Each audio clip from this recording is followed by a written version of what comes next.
The Buffalo Bills added to the defensive line, running back room, and coaching staff, and we need to react to it all today on Locked On Bills. You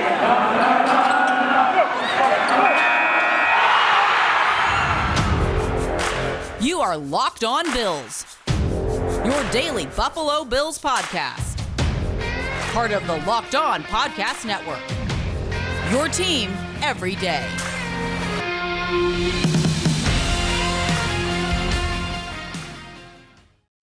What's up, Bills Mafia? It's Joe Marino from the Draft Network, and I'm your host of Locked On Bills. Happy Wednesday to you, and thank you for making Locked On Bills your first listen every day, or if you're watching us on YouTube, your first watch every day. And I know that I said happy Wednesday, and it's technically Tuesday, but this NFL news cycle is moving fast, and this will serve as the Wednesday podcast. But since the cycle is moving fast, I wanted to go ahead and share my thoughts on everything we haven't talked about yet here on the podcast, and that is the signing of defensive tackle Tim Settle, defensive tackle DaQuan Jones, running back J.D. McKissic. Harrison Phillips is on a new team, and the Bills made some additions to the coaching staff. So we have a lot to get to here today. Let's get started with Tim Settle. The Bills signed the former Washington Commanders defensive tackle. According to Joe Buscaglia of The Athletic, the deal is for 2 years, $9 million with a void year in 2024. And basically, this is a good deal for the Bills in terms of the structure of this contract, where it's kind of a one-year deal, and then we'll see. And if Tim Settle plays well, the Bills will be able to remain under control of him through the 2023 season. And it's exciting to think about what he can do in this defense. Let's break him down. 6'3", 308 pounds, was a fifth-round pick in 2018 by Washington out of Virginia Tech. And he's a young player. He's been in the league for 4 years, and he's only 24 years old. He turns 25 in July. And like I said, 4 years of experience already under his belt. Coming out of high school, he was a big-time recruit out of Virginia. He had offers everywhere. Alabama, Ohio State, you name it. He had an offer, and he chose to go to Virginia Tech. And so he redshirted in 2015, and then he was a 2-year starter and declared early with 2 seasons of eligibility left on the table. I liked Settle quite a bit coming out of college, and I want to go ahead and read to you my summary of him from my scouting report when I did his pre-draft assessment back in 2018. I said, Tim Settle offers a blend of size, burst, power, and instincts that illustrate playmaking upside against the run and pass. While he is best suited to play inside in a 4-3 alignment, he has the ability to defend multiple gaps in a 3-4. Given his age and potential technical development regarding his hand usage, Settle's ceiling is considerably high. In year one, Settle has the ability to become part of the defensive line rotation and play primarily on early downs. And by year 3, Settle has the upside to be a key pillar on his defense as long as he develops consistency. Keeping his weight appropriate will be important. So let's talk about his weight. He arrived to Virginia Tech at 360 pounds. That was back in like 2016. In 2017, he got himself down to 330, and he played at that weight in 2017 as well as 2016. So for 2 seasons, he dropped that weight and stayed at it. And then he went to the NFL Scouting Combine. He weighed 329. And then midway through his rookie season in 2018, he was down all the way to 299 pounds. He was under 300. And since he's been in the league, he's maintained his weight between 300 and 310 pounds, which is a really good spot for him to be. And that's a great trajectory overall that is rooted in a sustained effort with good dieting and good concentration on conditioning dating back to 2016. Again, in 2016, this guy was 360 pounds, got down to 330, stayed there for a couple years. And then for the last 4 years, he's been between 300 and 310. And, you know, I saw this player live a couple times at Virginia Tech, once in 2016 and again in 2017. And you compare the way he looks now to then, and he's really cleaned up his frame quite a bit. I'm excited about his presence now in this defensive line rotation. I identified defensive tackle as the primary need for the Buffalo Bills entering this offseason. And so far, they've added Tim Settle and DaQuan Jones. We'll talk about Jones next. But these guys are really nice upgrades, in my opinion, to guys like Vernon Butler and even Harrison Phillips.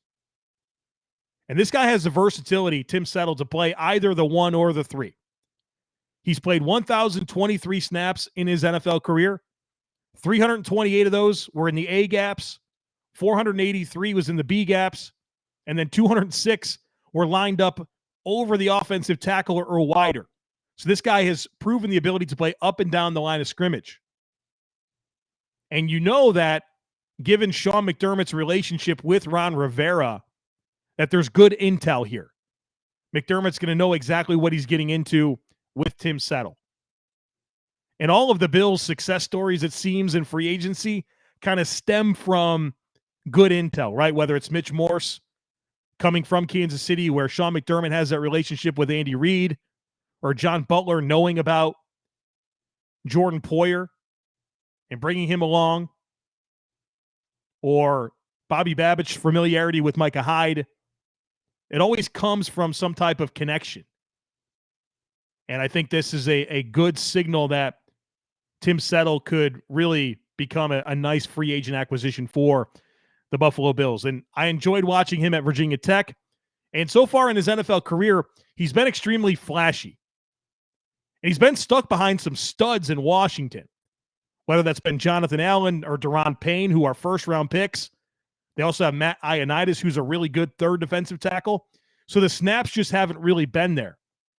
And you could see from the reaction of Washington people when the Bills made this move that there was a lot of excitement for Tim Settle going to a spot where he'd get more playing time. Because in flashes, this guy has made a ton of plays.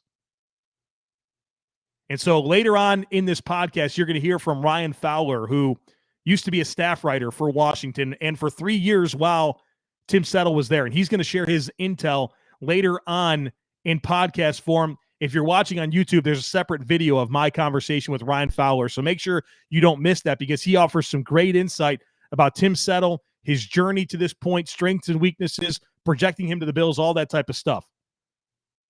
But all the Washington people are really high on Tim Settle, and I'm really excited for him to come to this defensive line where I think he can play the 1 or the 3, provide versatility, provide a balanced skill set against the run and the pass. He's on a great trajectory in terms of his conditioning and his body transformation, and it's just about opportunity. And he's going to get that opportunity in Buffalo, and I'm excited for what he can mean to this defensive line rotation, because there is playmaking potential within Tim Settle that just needs opportunity, and in Buffalo, he'll have that chance. We've talked a lot about Built Bars on this podcast. It's the world's best tasting protein bar, but have you tried the Puffs? If you haven't, then you're missing out on one of Built Bar's best tasting bars. Puffs are the first ever protein-infused marshmallow. They're fluffy, they're marshmallowy. They're not just a protein bar, they're a treat, and they're covered in 100% real chocolate, because all Built Bars are covered in 100% real chocolate, and they're healthy for you. Built Bars contain 130 calories, 4 grams of sugar, 4 net carbs, and 17 grams of protein. They have so many great flavors. They have mint brownie, coconut. They have raspberry, coconut almond, peanut butter brownie, and they're coming out with new flavors all the time. And at Built Bar, it's all about taste. They make it taste great first, then they figure out how to make it healthy, and I don't know how they do it, but they pull it off every single time. I got a deal for you. Go to Built.com, use promo code LOCKED15, and you'll get 15% off your order. Again, that's promo code LOCKED15 for 15% off at Built.com.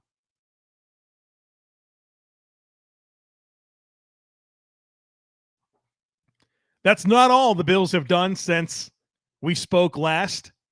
In addition to signing Tim Settle at defensive tackle, they also signed DaQuan Jones, and this one has me really excited. He was one of the players that in my free agency preview on defense for the Bills, I mentioned. And I even wrote an article for the draftnetwork.com about free agent targets for the Bills to sign. DaQuan Jones was one of those targets. So who is DaQuan Jones? He was a 2014 fourth-round pick of the Tennessee Titans out of Penn State. He's 30 years old. He turns 31 in December. So this is his age 30 season. He's 6'4", 322 pounds, and he is a prototypical one technique. He has a consistent resume in the NFL, playing nose tackle and defending the run. He started for 7 years with the Tennessee Titans to begin his career, and then he spent last season with the Carolina Panthers. So this isn't the typical Carolina to Buffalo pipeline. You know, Sean McDermott and Brandon Beane have no ties to DaQuan Jones from his time in Carolina. That was last year, 7 years in Tennessee. So don't roll your eyes at this being the next Carolina to Buffalo player. It's really not that. Again, 7 years in Tennessee, 1 in Carolina. And what I like about DaQuan Jones as a run-stuffing one technique is that he has played a notable volume of snaps since he's entered the NFL. This isn't a guy that just plays early downs and gets off the field. He commands a high volume of snaps. 4 of the last 7 seasons, DaQuan Jones has played in over 60% of the defensive snaps for his team. And that's not including last year in Carolina, where he was on the field for 59% of the defensive snaps. So DaQuan Jones is obviously a run stuffer, but he can play some on passing downs. And he has a little bit of pass rush production. I'd say every bit as much pass rushing ability as you've seen from Starlo Talele, maybe a little more. So he's not completely useless on passing downs. This guy's been defending the run in the NFL for 8 years. He understands run schemes. He knows how to fight for his gap. He knows run fits, and he knows how to be unselfish, occupy space, and allow the second level to run clean. The arrival of Tim Settle and DaQuan Jones is going to make Ed Oliver and Tremaine Edmonds better football players. And I'm very excited about that. This is one of those signings that I was calling for. And so now you have this defensive tackle room that consists of Ed Oliver and Tim Settle and DaQuan Jones and Starlo Talele. And I think there's a strong argument to be made that this is the best defensive tackle group that Sean McDermott's had since he arrived in town. That excites me a lot. And there's an emphasis here on some bigger players, right? Last year, they were pretty lean on the interior defensive line. You got some dudes here with some size. And I think that's going to be a benefit to this run defense. And both of these guys have some ability to affect the quarterback as well. So let's tie a ribbon here on this defensive tackle conversation and bid farewell to Harrison Phillips, who has now agreed to terms with the Minnesota Vikings, a 3-year, $19.5 million deal. He'll get $8.5 million in year 1. And I think we can all agree that we're happy for Harrison Phillips. He had a good career, a good run with Buffalo, but I would say it was kind of bumpy. There were plenty of times where he was a healthy scratch. He obviously had some injuries, but he also had some really great flashes. You think about the start of 2019, he was awesome. Think about the playoffs in 2020, he played great. And then down the stretch in 2021, he was fantastic next to Ed Oliver. And he got himself a nice payday. And I'm happy for him. I wish him all the success in the world. Obviously, a great guy for the community, a great guy for the locker room. And he'll have a chance to go be a leader in Minnesota under a brand new coaching staff. And so I think I can speak for all of Bills Mafia when I say we're rooting for Harrison Phillips and we're sad to see him go. Now, at the same time, I'm excited for Tim Settle and DaQuan Jones.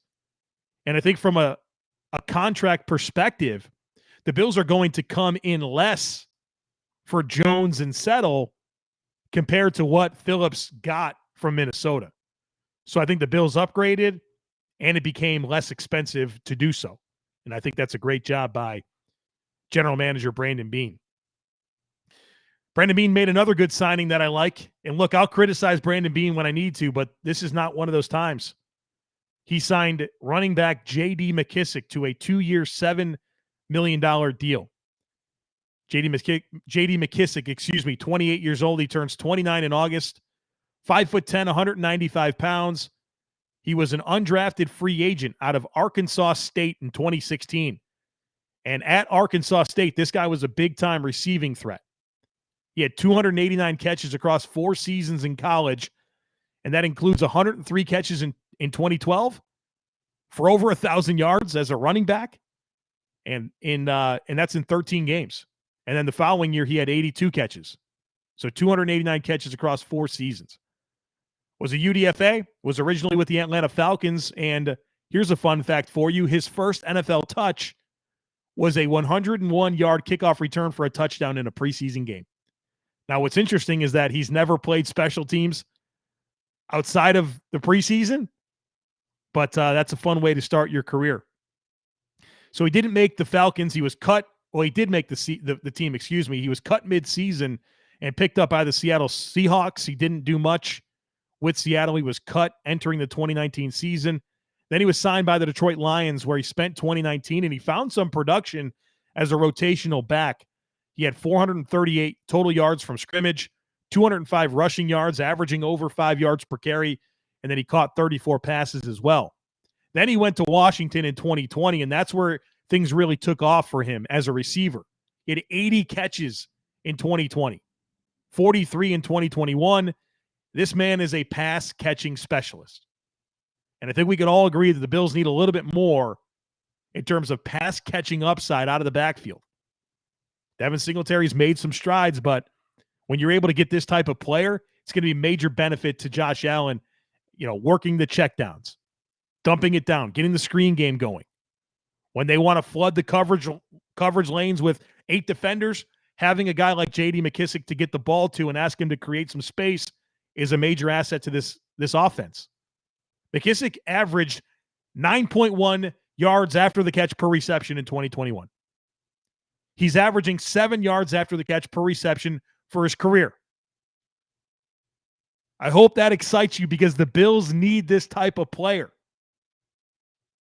They needed a receiving threat out of the backfield, a true pass-catching specialist. And they got that in McKissic, who has a long resume of production catching the football out of the backfield. And he could play in the slot, could play a little bit out wide, and obviously he's a threat out of the backfield. So there's a lot of versatility in how he can produce as a receiving threat. Now, one thing we have to keep in mind here is something that J.D. McKissic isn't, and that is a speed threat. He is more quicker than fast. And so just understand that the Bills still don't have a speed guy. He's not going to win foot races to the perimeter. He's quicker than fast. He can create for himself, but he's not a banger between the tackles, and he's certainly not a speed threat. He's not a home run guy. He's a good pass catcher. What's interesting to me is how the Bills are going to go about incorporating his skill set. Because the Bills have had TJ Yeldon.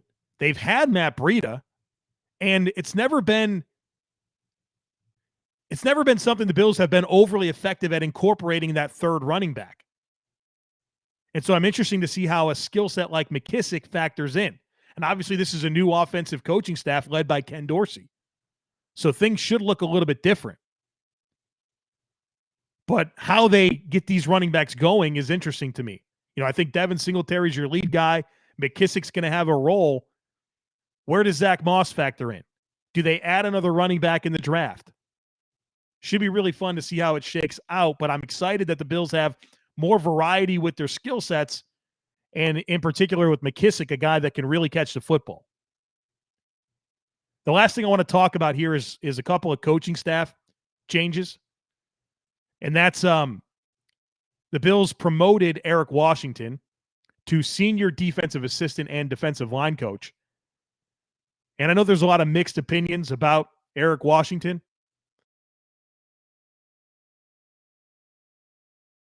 But this guy is a major fan, guy that Sean McDermott loves, right?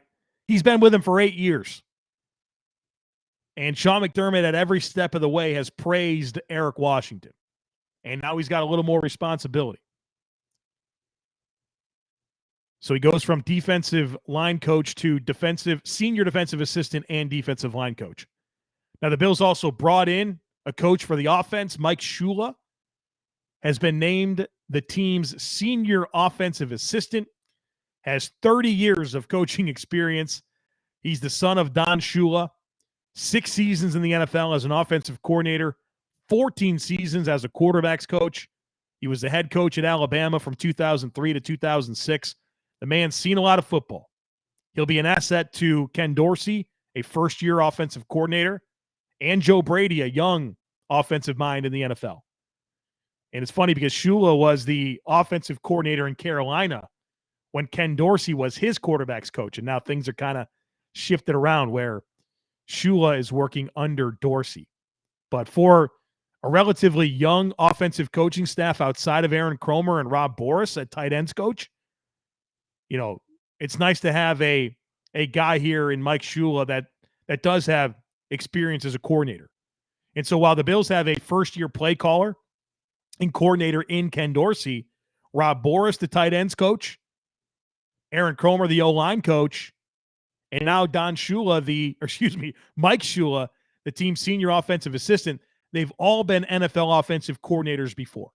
And that can only be a benefit to Ken Dorsey in year one. He's been well supported here with the additional hires that have been made to this coaching staff. And oh, by the way, Joe Brady.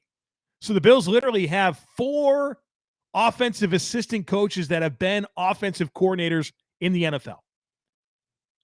That is how you surround your first-year play caller and Ken Dorsey, who has high expectations, right? This guy's got to pick up the pieces and run with it. With Josh Allen as his quarterback, the Bills have been a top 3 scoring offense each of the last 2 years, a top 5 offense in total yards each of the last 2 years. You can't have a drop-off if you're Ken Dorsey.